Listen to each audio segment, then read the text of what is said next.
சூப்பரான capsicum egg fry பார்த்தலாமா? பாத்திரம் வச்சுக்கோங்க. கொஞ்சமா எண்ணெய் சேர்த்துட்டு எண்ணெய் நல்லா காஞ்சோன்னே கடுகு, ஜீரகம் நல்லா பொரிஞ்சதுக்கப்புறமேட்டு குட்டி குட்டியாக கட் பண்ணி வச்சுருக்கேன் 2 பல்லு பூண்டு, 2 பெரிய வெங்காயத்த சின்ன சின்னதாக கட் பண்ணி வச்சுருக்கேன். வெங்காயம் நல்லா வதங்கினதுக்கப்புறமேட்டு 2 தக்காளி சேர்த்து நல்லா வதக்கி விட்டுட்டு 2 குடமிளகாவை குட்டி குட்டியாக கட் பண்ணி சேர்த்துருக்கேன். காய்க்கு தேவையான உப்பு சேர்த்து நல்லா வதக்கி விட்ருங்க.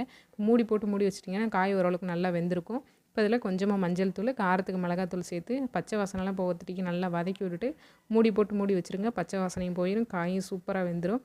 இப்போ இதில் 2 முட்டையை உடச்சி சேர்த்துக்கோங்க.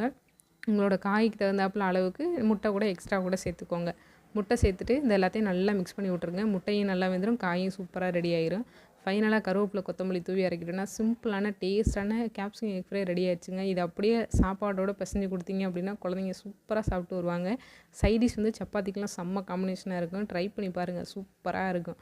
எப்படி இருந்துச்சுன்னு சொல்லுங்கள் கமெண்ட்டில். வீடியோ பிடிச்சிருந்துச்சு அப்படின்னா லைக் பண்ணி ஷேர் பண்ணிவிட்டு நம்மளோட சேனலை சப்போர்ட் பண்ணி சப்ஸ்கிரைப் பண்ண மறந்துடாதீங்க.